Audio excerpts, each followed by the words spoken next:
appeler un seul et le reste, c'est-à-dire tous les autres témoins qui sont présents dans la salle, vont sortir de la salle pour aller prendre place dans une salle qui est déjà réservée pour accueillir les témoins.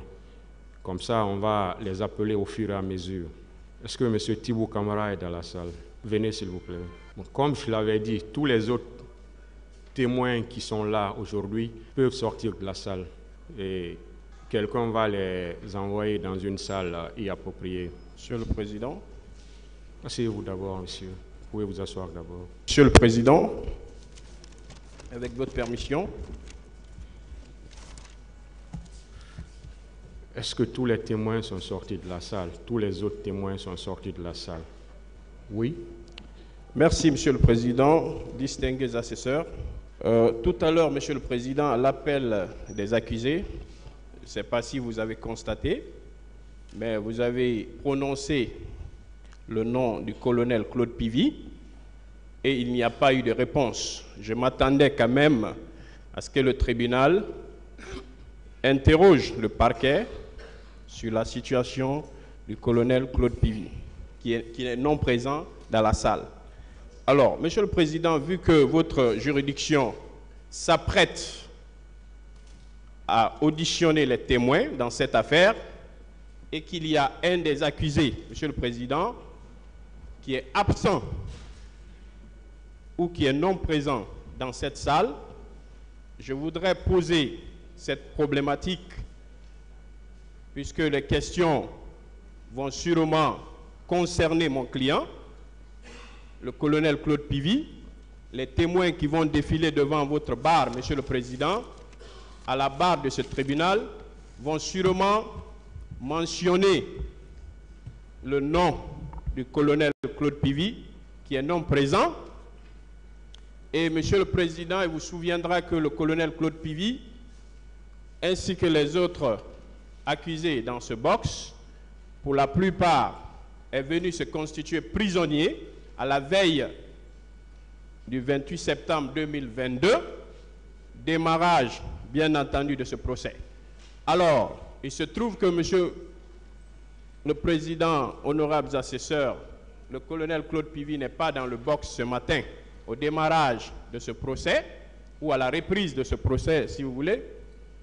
Monsieur le Président, j'aimerais savoir où se trouve le colonel Claude Pivy à date, mon client. Et je vous saurai gré de bien vouloir poser cette question au ministère public qui a reçu la constitution de prisonnier de mon client, colonel Claude Pivy, qui n'est pas présent cette matinée dans la salle de ce procès du 28 septembre. Alors, tenant compte, Monsieur le Président, des témoignages qui vont être faits à la barre de ce tribunal et pour le respect du principe du contradictoire, Monsieur le Président, j'estime qu'on ne pourrait pas continuer dans ce procès si vous ne prenez pas les dispositions. S'il vous plaît, excusez-moi. Monsieur, je vous vois avec une chemise, est-ce que vous êtes venu pour témoigner dans cette affaire? Voilà. Interprète, aidez-le, allez. Et les gardes qui sont postés aux différentes rentrées, tous qui rentrent, s'il vous plaît, demandez-leur s'ils sont venus pour témoigner et vous leur indiquez la voie. Je m'adresse aux gardes qui sont devant les différentes rentrées de la salle d'audience. Continuez, allez-y rapidement, maître. Monsieur le Président, je ne vais pas monopoliser la parole. Vous voulez savoir où se trouve votre client. C'est ça la problématique. Monsieur le Président, je voudrais mettre à votre connaissance que mon client n'a pas répondu à l'appel ce matin. Vous l'avez déjà dit, voilà. Je veux qu'on aille rapidement. En plus, Monsieur le Président, permettez-moi de continuer. Permettez-moi. Monsieur le Président, n'étant pas dans la salle, et il est accusé dans ce procès, il y a des témoins qui s'apprêtent à venir déposer dans cette salle. Et il sera sans aucun doute concerné par ces témoignages. Alors, je vois très mal la continuation de cette déposition tant que le ministère public n'a pas mis tout en œuvre pour ramener mon client dans la salle. Quelle est la problématique? Donc la problématique est que mon client n'est pas là, il ne pourra pas être à même d'entendre les témoignages qui seront déposés ici pour préparer sa défense. Alors, vu que l'avocat ne fait que assister, vous le savez, je ne vous apprends rien, mon client devait être dans la salle, dans ce box, pour entendre ce qui se dit ici et par la suite préparer sa défense avec son avocat. Alors, étant donné qu'il n'est pas dans la salle, Monsieur le Président, il serait très difficile de continuer la déposition des témoins dans cette affaire. Je vous prie donc de demander très respectueusement au ministère public qui a reçu mon client et qui l'a conduit à la maison centrale de Conakry, de le ramener, d'assurer la représentation de mon client dans ce procès. Je vous remercie. Ministère public. Merci, Monsieur le Président. Distingués assesseurs, nous avons suivi avec attention l'intervention du conseil de Monsieur Claude Pivy. Il dit en résumé que son client s'était constitué prisonnier la veille du procès et conséquemment, il a été incarcéré à la maison d'arrêt. Et qu'à date, il va falloir que vous posiez la question au ministère public de savoir où il se trouve. Pour répondre à cette question, Monsieur le Président, ce n'est un secret pour personne que le 4 novembre, il y a eu un commando qui est allé à la maison centrale notamment, a fait sortir M. Moussa Dadis Camara, M. Moussa Tchebro Camara, M. Blaise Goumou et M. Claude Pivy. Sur les 4, les 3 ont rallié la maison d'arrêt. Il n'y a que M. Claude Pivy qui ne répond pas à l'appel. Tout le monde a suivi la communication de M. le procureur général qui a fait engager des poursuites pour des faits d'évasion et autres infractions à la loi pénale. Les enquêtes sont en cours et il me serait très prématuré de dire quoi que ce soit par rapport à ces enquêtes-là, Monsieur le Président. Mieux, la maison centrale de Conakry ne se trouve pas sur le territoire de Dixine. C'est à Kaloum. C'est le parquet territorialement compétent. Mais compte tenu de ceux-là qui visiblement ont agi, le chef du parquet général a cru devoir désigner le parquet militaire pour engager ces poursuites-là. Donc, Monsieur le Président, à la réponse de savoir où est Monsieur Claude Pivy, l'enquête qui est engagée nous dira où il se trouverait. Son inquiétude par rapport à une éventuelle déposition de témoins qui toucherait son client et que ce dernier ne serait pas là pour répondre, je dis tout de suite que quel que soit qu'il vienne ou pas, le jugement qui sera entrepris sera un jugement contradictoire. M. Claude Pivy a suivi plus d'une année les audiences de cette juridiction. Donc là-dessus, ne tergiversez pas, Monsieur le Président, passons à la déposition de témoins comparants. Je vous remercie. Si la partie civile a un mot. Monsieur le Président, je crois que la problématique elle est réelle, puisque nous, on aurait souhaité que tous les accusés qui sont poursuivis dans cette affaire soient à ce box pour que les témoins qui viendront déposent directement devant eux. Malheureusement, certains accusés ont choisi le chemin le plus simple, celui de s'évader. Je voudrais rectifier le ministère public. Les 3 n'ont pas rallié la maison centrale. Ils ont été ramenés. Le 4e, le plus grand fugitif de la Guinée, est en cavale.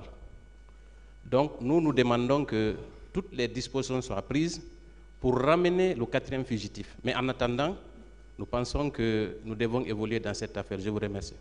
Je pense que la question c'est une question qui avait été posée, la question est répondue. Et Comme vous l'avez déjà dit, l'avocat en la matière, l'avocat ou le conseil de l'accusé ne peut que assister son client. Donc, en l'espèce, après la réponse du ministère public, je pense qu'on va continuer, ou on va commencer du moins l'audition des témoins. La décision est déjà prise, s'il vous plaît. C'est pour une autre chose. Oui, qui n'a rien à voir avec ce qui vient d'être évoqué, même si on pouvait apporter quelque chose. Si vous touchez à ça, je vous retire directement la parole, parce que ça, c'est déjà décidé. Je vous ai promis de ne pas parler de ça, Monsieur le Président. Voilà, parce que vous le dites encore. S'il vous plaît, Monsieur le Président. Monsieur le Président, notre problème touche une question de droit liée à l'audition des témoins. Il vous souviendra de constater qu'avant l'ouverture des débats, le 28 septembre 2022, certaines parties au procès avaient communiqué la liste des témoins à auditionner. Je voudrais, sous votre surveillance, sous votre bienveillance, que nous puissions faire la part des choses. Nous avions reçu certaines citations avec une dizaine de personnes qui devraient être entendues en qualité de témoins en application des dispositions de l'article 390 du Code de procédure pénale. Mais à notre fort étonnement, parmi ces personnes citées d'ailleurs figure bien entendu le témoin qui comparaît par devant votre juridiction, qui a été cité dans les règles de là. Mais à notre fort étonnement, cela d'ailleurs en violation des dispositions de l'article 401 du Code de procédure pénale, la partie civile a fait citer des personnes qu'elle qualifie maladroitement de témoins, alors qu'elles ne le sont pas. En matière criminelle, nous n'avons pas à l'enseigner à qui que ce soit ici dans cette salle. La citation des témoins obéit à une procédure réglementée à l'article 390 du Code de procédure pénale que je peux, avec votre permission, lire. Le ministère public et la partie civile signifient à l'accusé. L'accusé notifie au ministère public, et s'il y a lieu à la partie civile, 72 heures au moins avant l'ouverture des débats, la liste des personnes qui désirent faire entendre en qualité de témoins. Ce qui veut dire que seules les personnes visées dans la citation, qui a été servie au moins 72 heures avant le 28 septembre 2022, peuvent être entendues ici en qualité de témoins, parmi lesquels le ministre Tibou Camara. Mais en dehors, Monsieur le Président, nous voudrions bien vous prier de bien vouloir rappeler à cette partie civile que les personnes autres que celles objet de la citation que vous avez au dossier ne peuvent être entendues ici en qualité de témoins. Je sais, Monsieur le Président, en application des dispositions de l'article 401 du Code de procédure pénale, vous avez le pouvoir discrétionnaire d'entreprendre en votre honneur, en votre conscience, toutes les mesures que vous croyez utiles pour la manifestation de la vérité. Et que de ce fait, en application de cette même disposition, la loi dit que vous pouvez, au cours des débats, appeler au besoin par mandat d'amener ou entendre toute personne ou se faire apporter toute nouvelle pièce qui vous paraisse, d'après le développement donné à l'audience, utile à la manifestation de la vérité. Et l'alinéa dernier de cet article est très clair. Les témoins ainsi appelés ne prêtent pas serment et leurs déclarations ne seront considérées que comme de simples renseignements. Donc, pour l'heure, nous aurions bien voulu qu'on aille de façon méthodologique. Vous avez des personnes qui ont été citées dans les règles de l'art. Permettez qu'on entende ces personnes-là, à commencer par M. Thibault. Mais les personnes autres que celles qui ont fait l'objet de la citation dont je fais allusion ne pourront être entendues que sur votre décision. Sinon, il n'est permis à aucune des parties de se substituer au tribunal pour faire comparaître ici des personnes en qualité de témoins. Je vous remercie. Merci, Monsieur le Président. Honorable membre du tribunal, à la suite de mon distingué confrère, Maître Pépé Antoine Lama, et je voudrais indiquer au tribunal, à Monsieur le Président du tribunal principalement, qu'il est le maître de cette cérémonie, qui n'est pas n'importe quelle cérémonie, qu'il est le maître de ce grand théâtre. Lorsqu'il y a des violations, ces violations doivent être sanctionnées. Parce que, au finish, c'est vous qui allez signer, prendre la responsabilité de signer la décision qui découlera de ce procès. Moi, je m'attaque à l'acte du parquet, intitulé à tort « Signification des témoins cités », signification à tort, la signification des témoins cités par le parquet. Comme l'a indiqué tout à l'heure mon distingué confrère, mon problème est très simple. L'article 390 qu'il a visé tout à l'heure indique clairement que ce soit maintenant dans la liste, ou que ce soit sur l'exploit, les noms, prénoms et professions des témoins doivent apparaître. On ne doit pas banaliser encore une fois ce procès. Lorsque vous prenez l'exploit qui aurait dû, ou son adjoint au moment des faits, nous voulons avoir des noms, parce que ces personnes peuvent charger nos clients. C'est pourquoi, à l'entame, avant que le premier témoin ne commence à déposer, nous aurions souhaité avoir ces noms, parce que c'est la loi qui l'impose. L'article 390 est complété par l'article 417. Je donne lecture.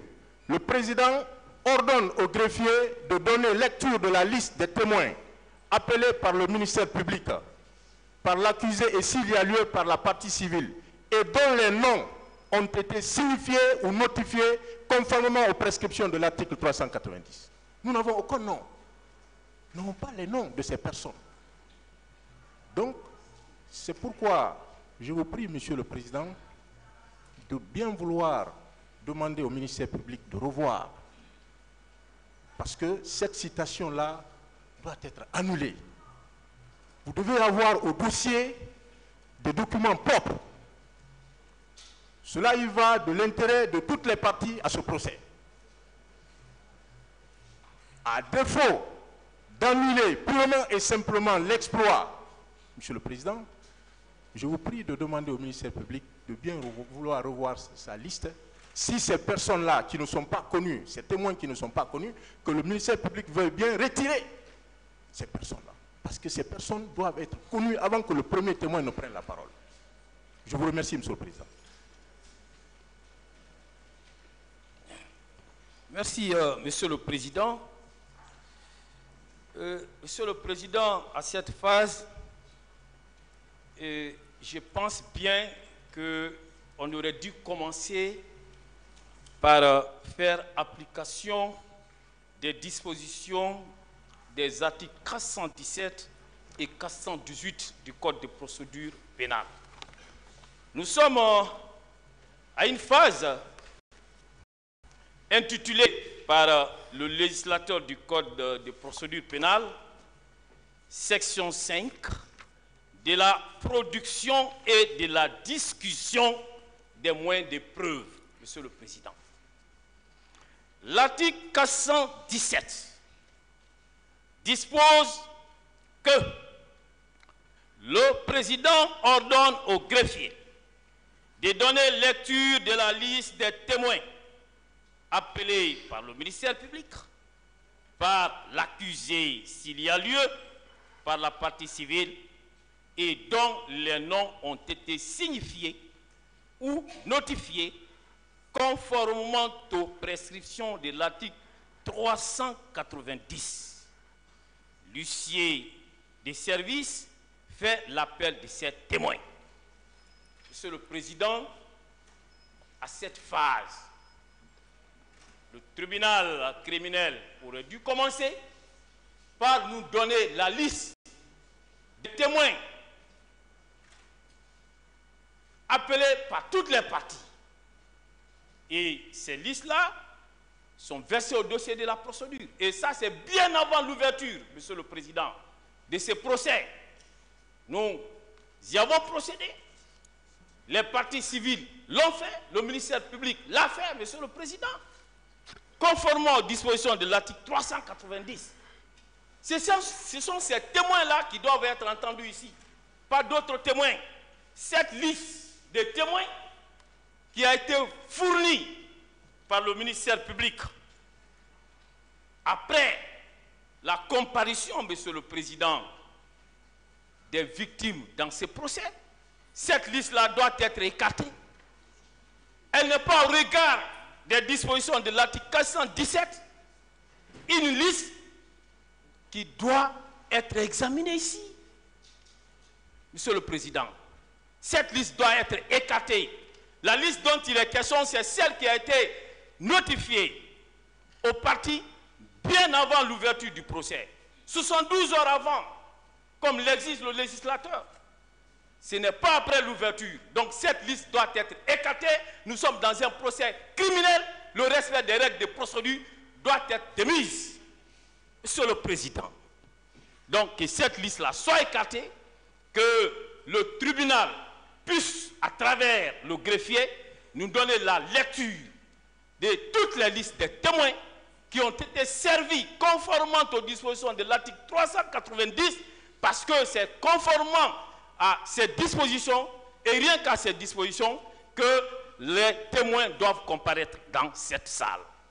Ensuite, Monsieur le Président, il y a une question importante qui se pose dans ces procès. Et elle touche d'ailleurs, non seulement, Monsieur le Président, à la sécurité des témoins, mais aussi cette question que j'entends soulever touche aussi à la crédibilité des témoignages qui seront faits à cette part.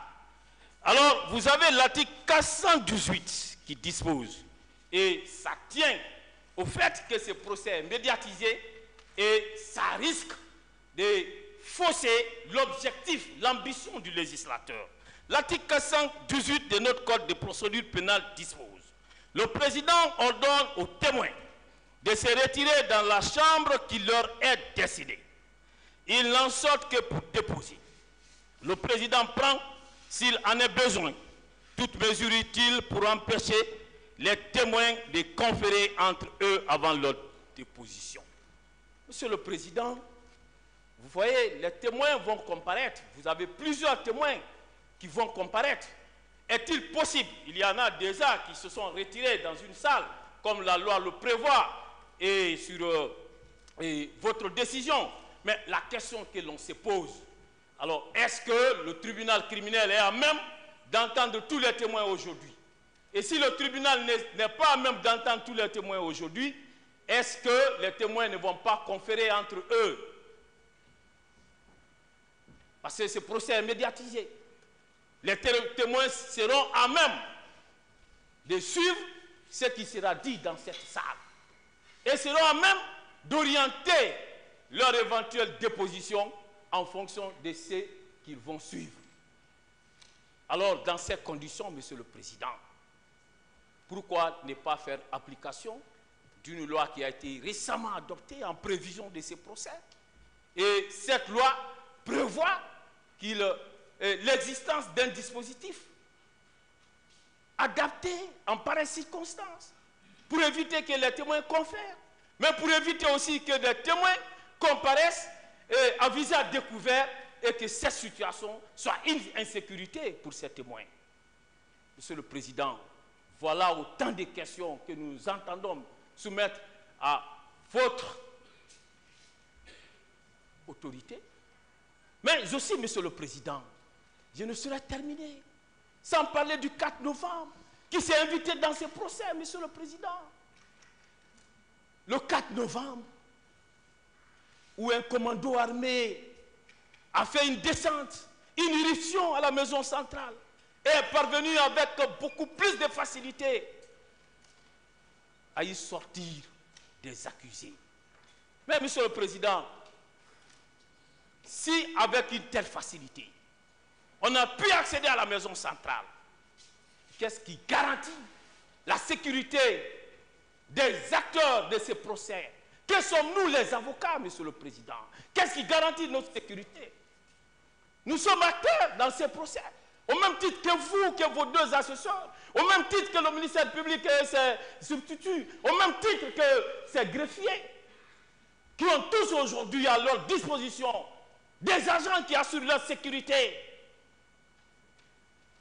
On en voit d'ailleurs derrière vous, Monsieur le Président.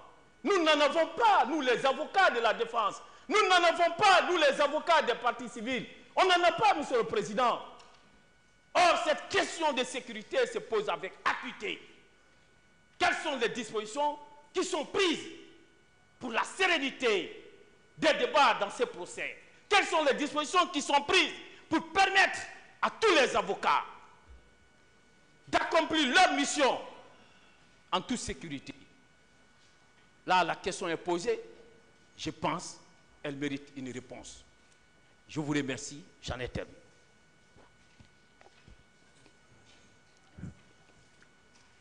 Monsieur le Président, Messieurs les assesseurs,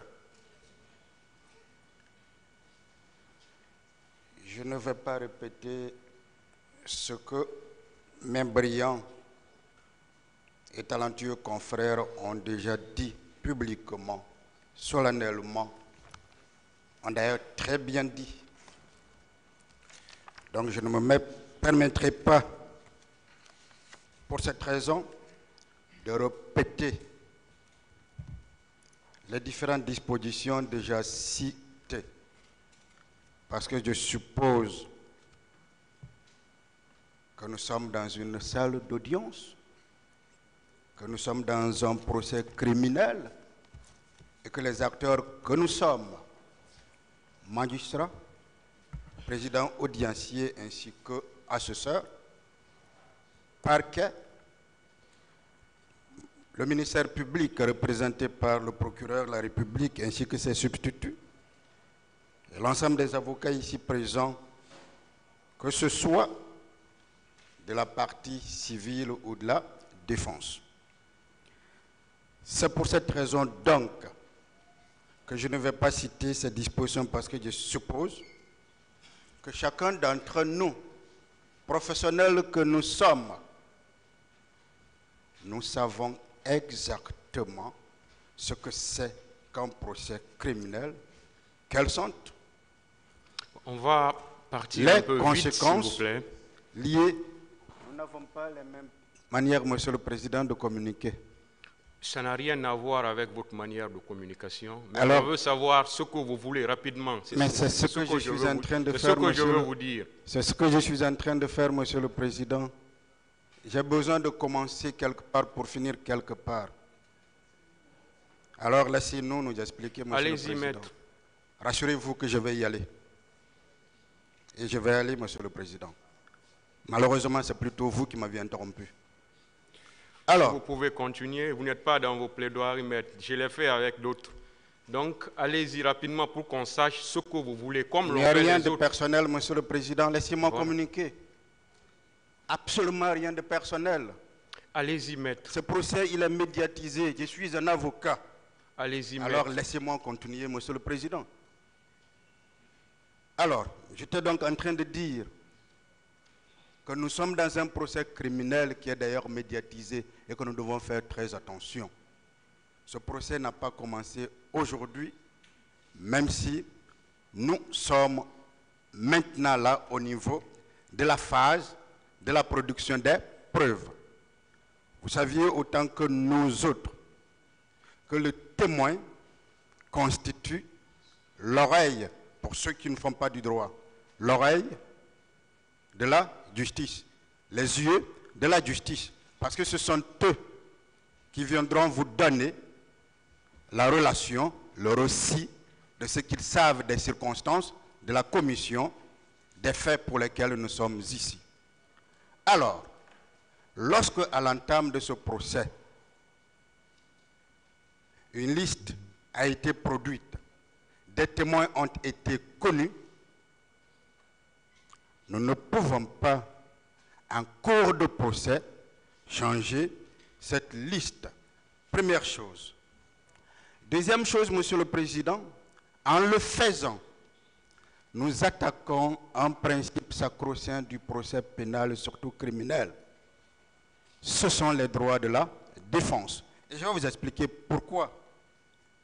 Et c'est la raison pour laquelle l'acte qui a été fait par l'huissier relativement à la communication de la liste du parquet doit être déclaré nul et de nul effet. Encore une fois, en matière pénale, les règles sont d'interprétation stricte. Les règles sont d'ordre public. Lorsque quelqu'un l'a touché, le ministère public, dans l'empressement, indique, par exemple, qu'un commissaire spécial de police doit être entendu. Je veux vous rappeler la notion de nom. Pourquoi le nom est un élément obligatoire? Pourquoi sans le nom, l'acte doit être déclaré nul? Parce que le nom, Monsieur le Président, est un attribut de la personnalité à côté du domicile, de l'état civil et de la nationalité. Et le nom, il comprend le prénom ou les prénoms, il comprend le nom de famille qu'on appelle nom patronymique, il peut comprendre le pseudonyme ou le surnom. Voilà les 4 éléments. Lorsque ces éléments n'existent pas dans un acte que l'on prétend produire dans un procès aussi médiatisé, aussi important, ces actes-là doivent être déclarés nuls et de nul effet.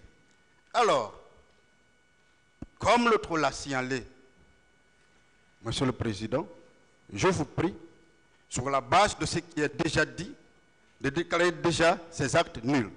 Mais sur un autre registre, Monsieur le Président, puisque un confrère en a parlé, je sais que votre souci, c'est la sérénité de ce procès. Je sais que c'est le souci de toutes les parties.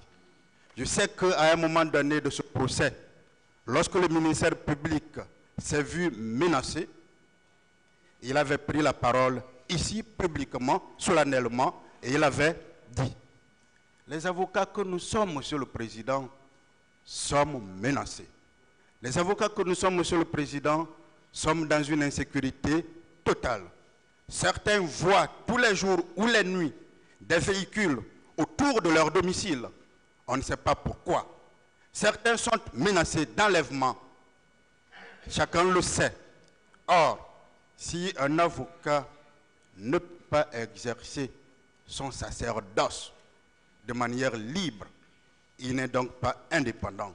Si l'avocat n'est pas indépendant, il n'y a aucun barreau indépendant. Si le barreau lui-même n'est pas indépendant, nous parlons de l'indépendance de la justice, ce sera une chimère. C'est pour ça, Monsieur le Président, et au-delà de cela, les avocats sont, et là c'est à l'attention du procureur de la République, n'ont pas accès à leurs clients. Nous commençons un procès aussi important, une phase aussi importante qui devrait nécessiter que l'on prépare nos clients. Mais les avocats n'ont pas accès à leurs clients qui sont détenus à la maison centrale.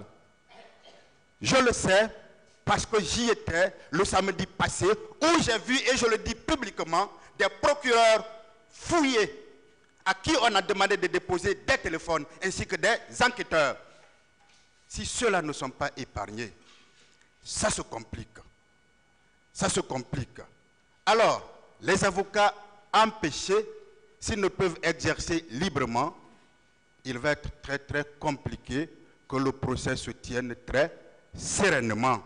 Parce qu'actuellement, la maison de détention qui constitue le domicile de nos clients, en tout cas moi, de mon client, le président Dadis, où on doit pouvoir le rencontrer, où on doit pouvoir le recevoir, est rempli.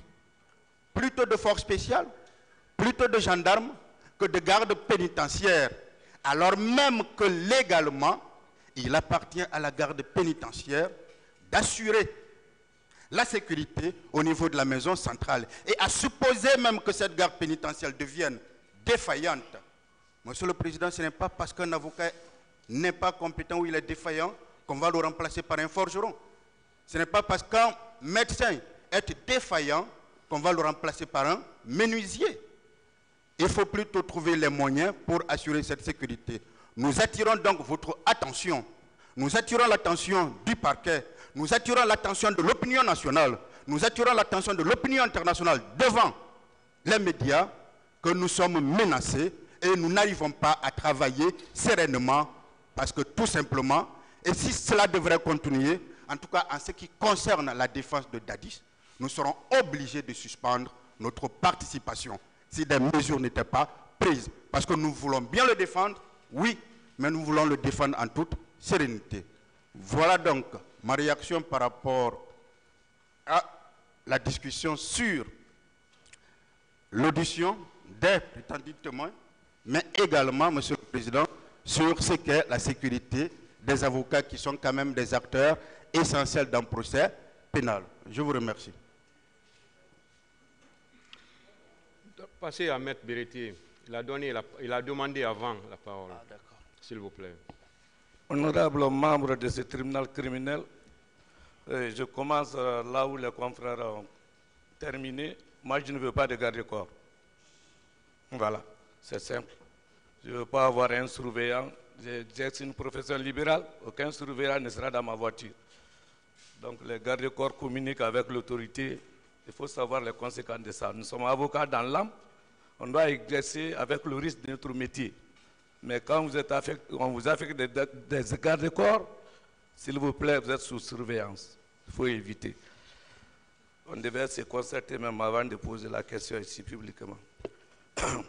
Avec votre permission, Monsieur le Président, je vous prie très respectueusement de n'entendre personne comme témoin dans cette affaire désormais, pour violation de l'article 417 et 418. Monsieur le Président, on a eu souvent à faire l'amalgame entre l'audience correctionnelle et l'audience criminelle. J'ai eu la chance d'avoir la notification le 23 septembre 2022 de la liste fournie par la partie civile de 10 témoins. Il s'agit de M. Mamadou Konté, Alcine Kamara, Mamadou Mouktar Ba et autres. Et celui qui est présent ne figure pas sur la liste. M. Thibou, l'ancien ministre.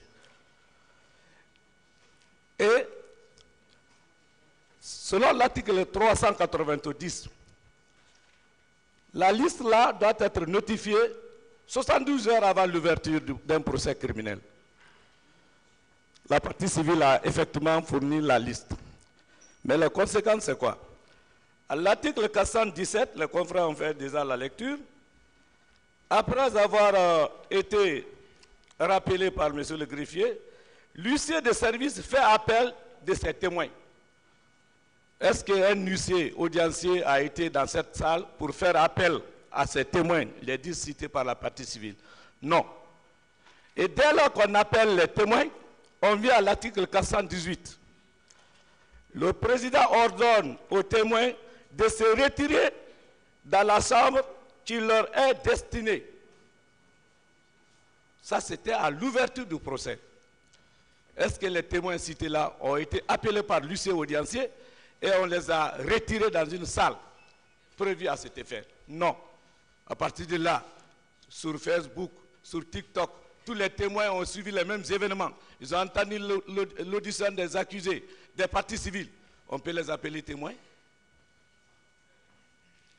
Nous sommes en matière criminelle, les charges sont lourdes.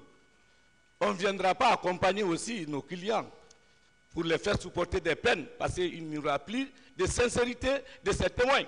Ces témoins n'ont pas été appelés à l'audience, à l'ouverture de l'audience, et les faire retirer.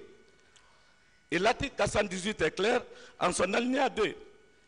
Ils n'en sortent que pour déposer. Ça fait 1 an. Est-ce que les témoins là devraient être isolés pendant 1 an? Ils n'en sortent que pour déposer, depuis l'ouverture du débat. Quand l'huissier va faire appel, ces témoins viendront s'arrêter ici et on va les isoler dans une salle. Ils ne peuvent en sortir que pour déposer. À partir du moment où ça n'a pas été observé, nous sommes en matière criminelle, on n'est pas au correctionnel, on passera outre. En tout cas, on ne peut plus les appeler témoins. Et votre honneur, le président prend, s'il en a besoin, toute mesure utile pour empêcher les témoins de conférer entre eux. Même si on va les faire isoler dans une salle, on doit les isoler au point que les 2 témoins ou 3 ne peuvent pas communiquer entre eux. Est-ce qu'on a pu isoler les témoins pendant 1 an pour les empêcher de conférer, de témoigner, de communiquer? Sous le fondement de l'article 423, votre honneur, c'est la loi qui nous confère le droit. Toute partie peut s'opposer à l'audition d'un témoin et vous avez la souveraineté de trancher. Je vous prie, sous le fondement de l'article 423, c'était peut-être à titre de simple renseignement, mais qu'on ne peut plus appeler dans cette salle témoin. C'est la loi qui vous donne ce pouvoir, à l'article 423. Sur ce, je vous prie de constater que même la liste des témoins donnée par la partie civile n'a pas obéi. Il n'y a même pas un huissier audiencier dans la salle ici. Je vois le confrère DS qui est en train de rire. Ce sont des vices de forme qui sont des moyens efficaces de cassation. Je m'en remets à votre sagesse. Que Dieu vous bénisse. Je vous remercie. Maître Béa,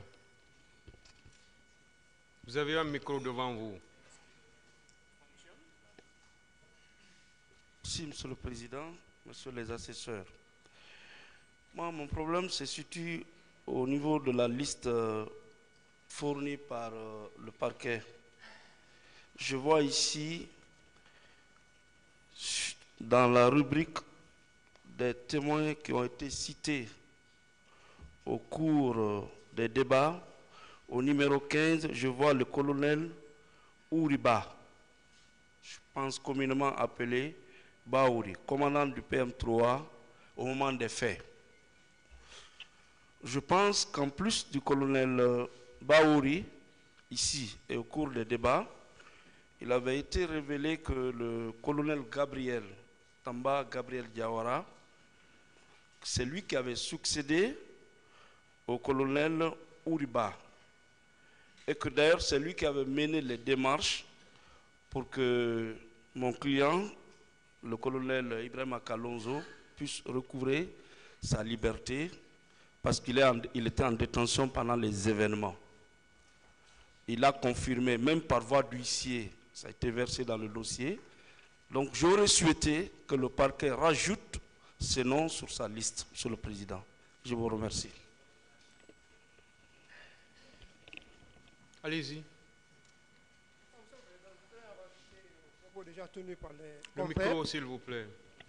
Donc, les confrères ont développé tout à l'heure des dispositions relatives à l'audition des témoins. Moi, je pense, Monsieur le Président, que la procédure est carrément écorchée. Depuis ma première intervention à cette audience, j'avais sollicité que les témoins sortent de la salle. Je l'avais dit depuis très longtemps.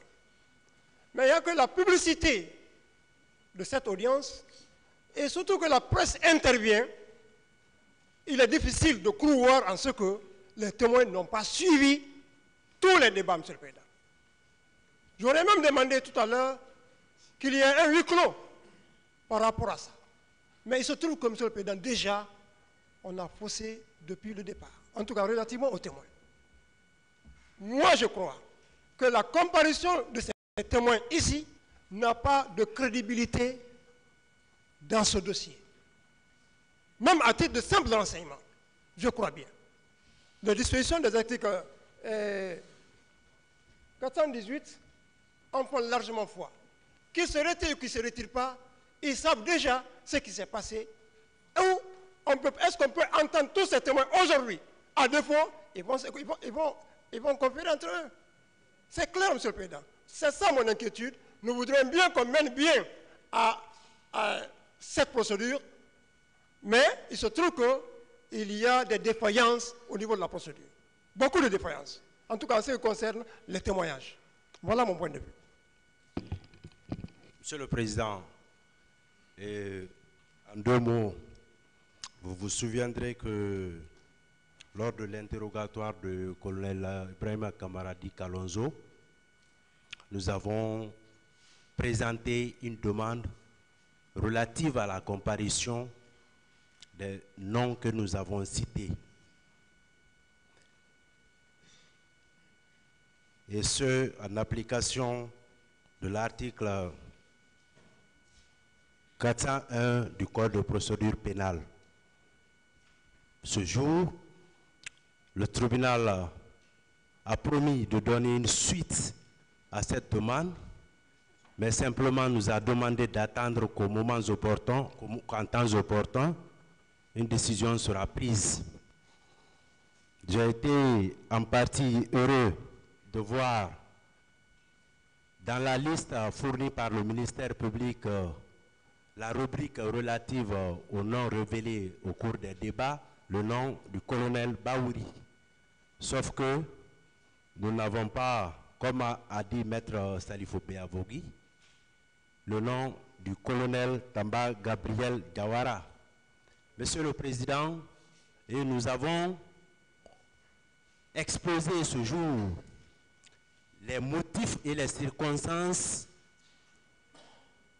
qui ont empêché monsieur le colonel Ibrahima Camaradi Kalonzo et sa défense de respecter les dispositions de l'article 390 relatives aux formalités à accomplir en matière criminelle relativement à la notification de la liste des témoins.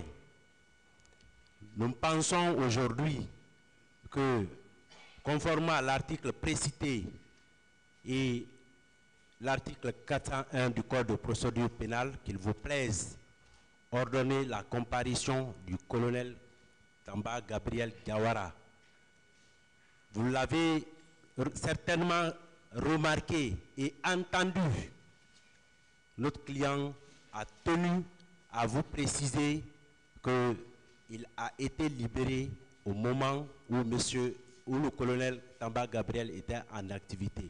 Donc, Monsieur le Président, en le faisant, vous aurez continué à conférer à M. Ibrahima Camaradi Kalonzo son droit le plus entier quant à la défense, quant à sa défense.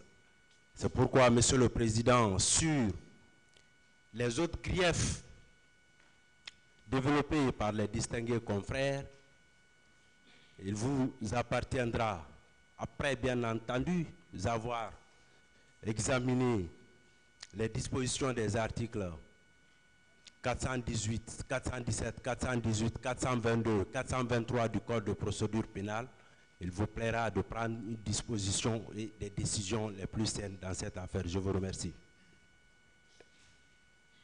Ministère public. Merci, Monsieur le Président.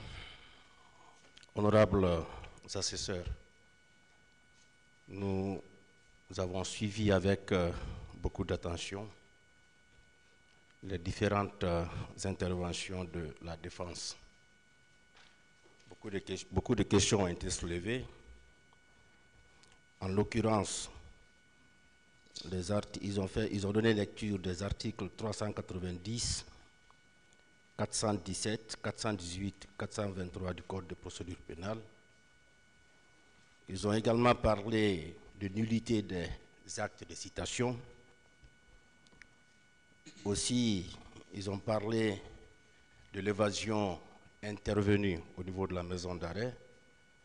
Ils ont posé le problème de sécurité. Et enfin, ils ont parlé de la comparution d'autres témoins.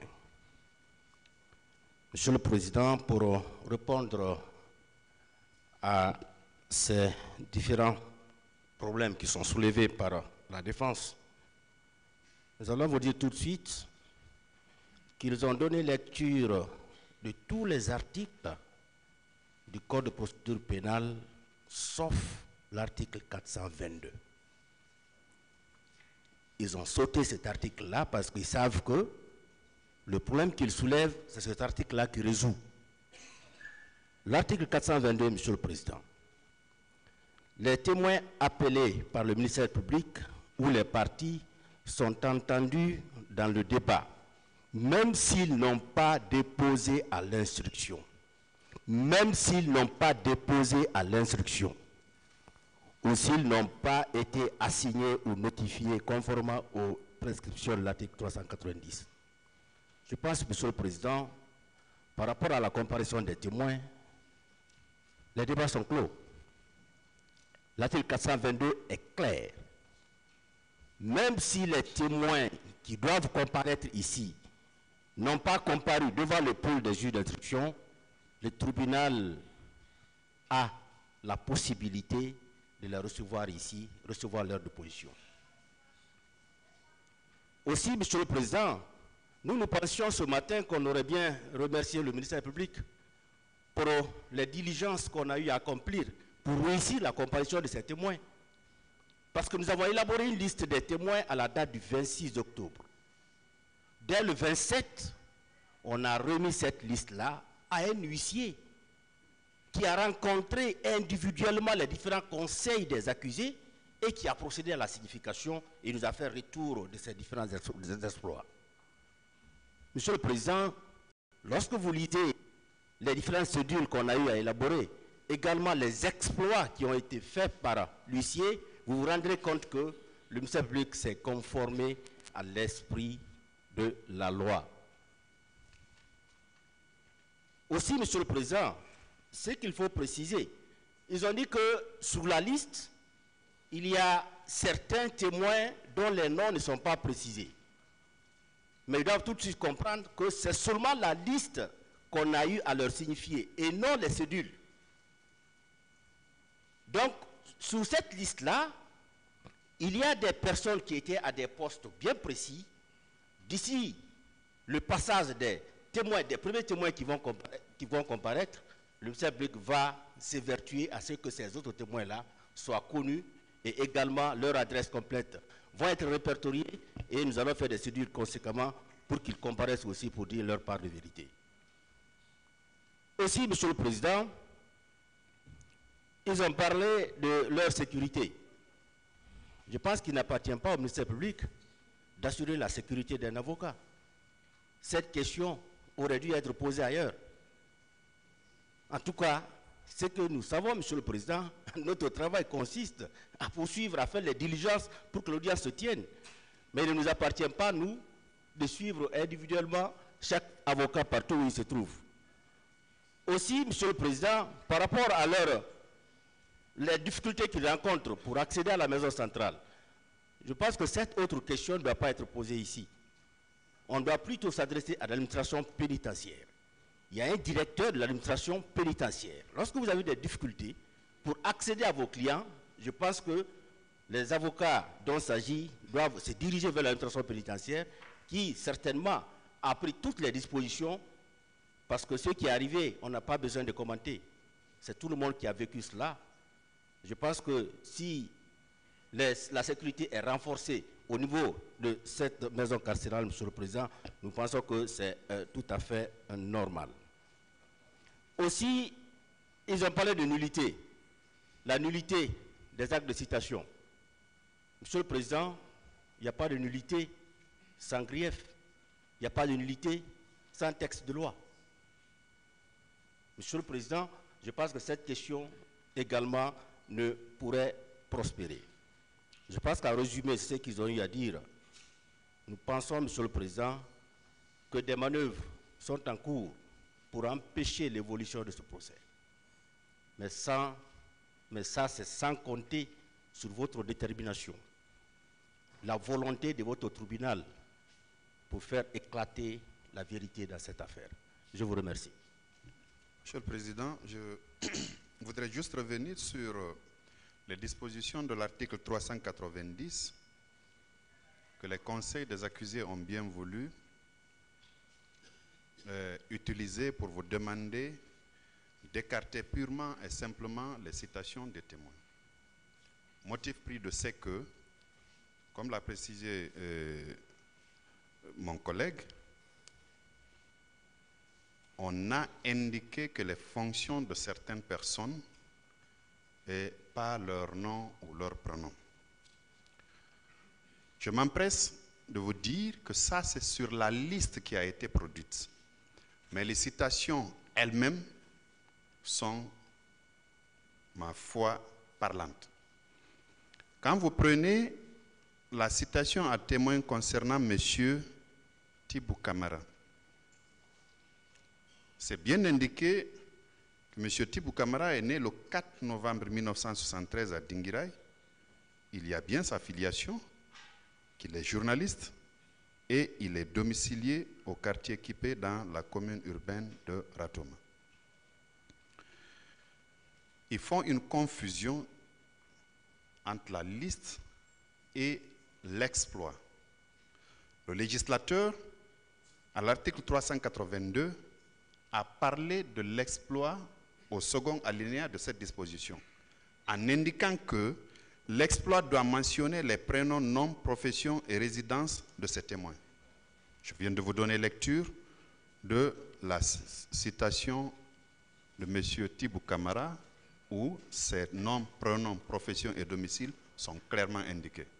Vouloir vous demander d'écarter, Monsieur le Président, une telle cédule de citation, qu'ils vous disent en filigrane ce qu'ils veulent. En tout cas, le législateur, en s'exprimant ainsi, n'a pas mis un focus sur la liste produite, mais plutôt sur l'exploit en lui-même, qui, les exploits qui vous sont communiqués sont réguliers aux yeux de la loi. Je vous remercie. La partie civile. Merci, Monsieur le Président. Merci, les honorables assesseurs. Moi, j'ai une proposition de solution à soumettre au tribunal par rapport au problème posé par la défense. Je souhaite que les témoins dont les noms figurent déjà sur les listes préalablement signifiées 72 heures avant l'ouverture de ce procès, que ces témoins soient entendus ici en qualité de témoins. Je souhaite également que les témoins qui ont comparu devant le pool des juges d'instruction, donc qui ont été entendus, que ces derniers soient entendus devant ce tribunal comme témoins, parce que rien ne s'y oppose. Ceux-là dont les noms ne figurent ni sur la liste ou sur les listes préalablement signifiées, ni sur les listes des témoins qui ont comparu devant le pool des juges d'instruction, soient entendus par votre tribunal à titre de simple renseignement. Sur la question de la sécurité des avocats, je pense que ce sont les avocats de la partie civile qui doivent se plaindre aujourd'hui. C'est un accusé qui est au dehors, avec un commando efficace. Nous avons martelé les faits, des faits graves contre cet accusé. C'est nous qui avons peur aujourd'hui pour notre sécurité. Ce n'est pas vous, les avocats de la défense. C'est nous autres qui avons peur pour notre sécurité, puisqu'on n'a pas manqué de signaler que parfois beaucoup d'entre nous sont suivis de la salle d'audience jusqu'à domicile et parfois jusqu'au cabinet. Donc, mais je n'en disconviens pas que la sécurité soit assurée pour tous les avocats et en même temps pour les magistrats, Monsieur le Président. C'est ce que j'avais à dire. Je vous remercie. Je vous remercie, Monsieur le Président, de m'avoir donné la parole pour donner notre position par rapport à l'opposition faite par la défense à la déposition des témoins ce matin. Monsieur le Président, cette opposition soulevée par la défense s'est axée sur deux éléments. Le premier élément, c'est la supposée absence de notification ou de signification de ces témoins préalablement, conformément à l'article 390. Et le second élément, c'est la supposée absence de nom. Ceci dit, Monsieur le Président, je voudrais, même si le parquet a déjà emprunté notre chemin, tout d'abord faire lecture de cette disposition de l'article 390, pour être plus précis, qui dit ceci. Le ministère public et la partie civile signifient à l'accusé. L'accusé notifie au ministère public, s'il est lié à la partie civile, 72 heures au moins avant l'ouverture des débats, la liste des personnes qu'il désire faire entendre en qualité de témoins. L'exploit doit mentionner les prénoms, noms, profession et résidence de ces témoins. Voici donc la prescription de l'article 390 concerné. La question qu'on se pose, Monsieur le Président, c'est de savoir, lorsqu'un témoin n'a pas été cité conformément à cette disposition-là, est-ce que ce témoin peut faire déposition? La réponse, c'est l'article 422, dont le parquet a fait cas. Cette disposition dit ceci. Les témoins appelés par le ministère public ou les parties sont entendus dans le débat même s'ils n'ont pas déposé à l'instruction ou s'ils n'ont pas été assignés ou notifiés conformément aux prescriptions de l'article 390. Cela veut dire, Monsieur le Président, que c'est l'exception qui est posée là, Monsieur le Président. C'est l'exception. Donc c'est le texte qui a indiqué, c'est-à-dire l'article 390, que les témoins doivent être cités 72 heures auparavant, et c'est la même loi qui dit que même si ces témoins n'ont pas été cités conformément à cette disposition-là, ils peuvent valablement faire déposition, Monsieur le Président. Donc pour nous, le problème est résolu. Dès lors que la loi dit que cette disposition-là peut ne pas être observée et que les témoins déposent, Monsieur le Président, nous pensons que ces témoins-là, il est essentiel qu'ils déposent. Parce qu'il faut savoir qu'un témoin n'est pas pour une partie. C'est quelqu'un qui vient porter à la connaissance du tribunal ce qu'il connaît de l'affaire, Monsieur le Président. Je ne vois vraiment pas pourquoi on s'opposerait à sa déposition parce qu'il n'aurait pas été cité conformément à l'article 390. Il est évident qu'on s'interroge sur la question de savoir est-ce qu'une personne peut déposer devant le tribunal sans qu'on ne connaisse son identité, même si cette personne est un témoin, Monsieur le Président. Sur cette question, l'article 424 est là pour apporter la lumière à votre tribunal. Cette disposition dit ceci. Les témoins doivent, sur la demande du président, faire connaître leur prénom, nom, âge, profession, leur domicile ou résidence.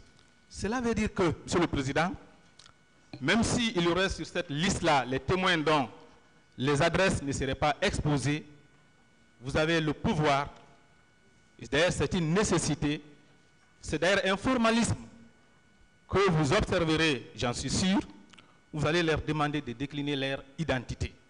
Cela veut dire, Monsieur le Président, sur la base de l'ensemble du développement que j'ai fait, Monsieur le Président, qu'il s'y est de bien vouloir, Monsieur le Président, rejeter l'opposition formulée par la défense à la déposition des témoins et autoriser à ces témoins-là de bien vouloir déposer. En le faisant, Monsieur le Président, je pense que vous aurez une nouvelle fois fait une saine appréciation de la règle des droits. Je vous remercie. L'audience est suspendue. Vous pouvez rejoindre votre place d'abord.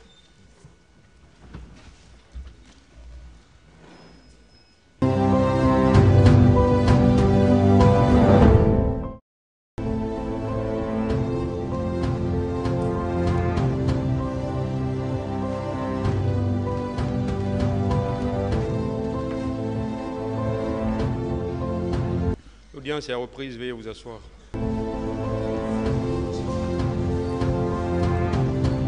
Le ministère public contre M. C.C. Raphaël Abba et plusieurs autres. Le tribunal a décidé, et voici sa décision.